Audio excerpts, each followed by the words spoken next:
Kamusta po kayo? Bago po ang lahat, first things first.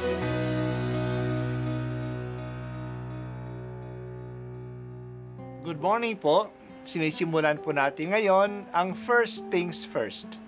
At dito po, tinatalakay natin sa unang bahagi ng umaga natin ay ang first readings na binabasa po sa banal na misa.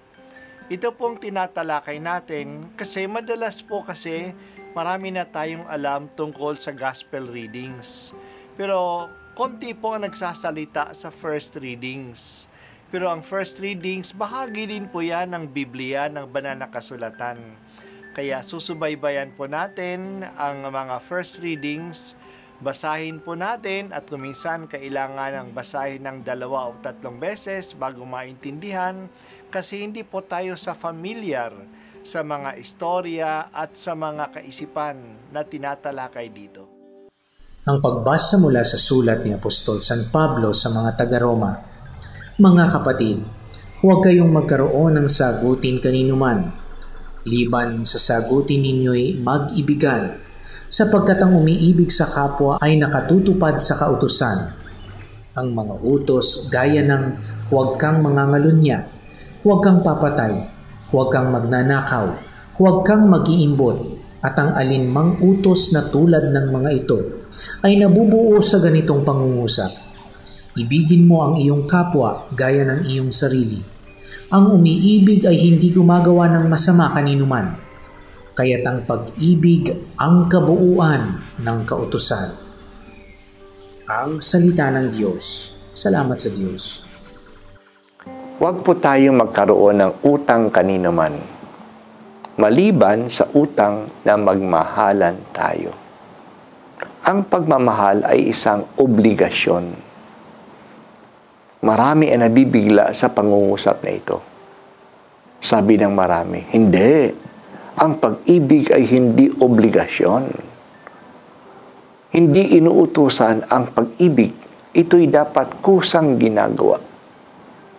Pero alalahanin po natin ang sinabi ni Jesus na ang pinakamahalaga at pinakaimportanteng utos ay mahalin mo ang Diyos ng higit sa lahat at mahalin mo ang iyong kapwa tulad ng iyong sarili.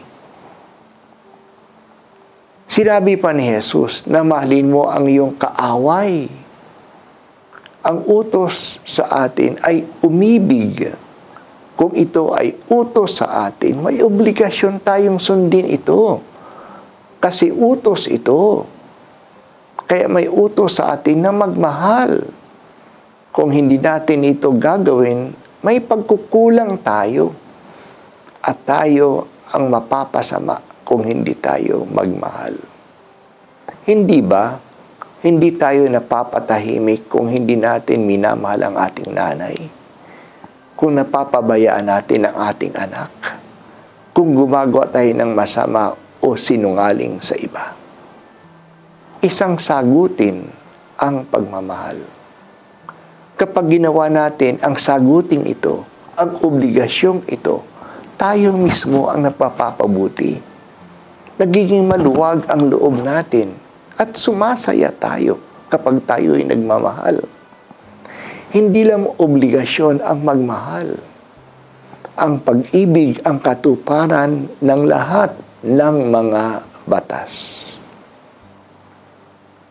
Ng 10 utos ng Diyos. Love is the fulfillment of the law.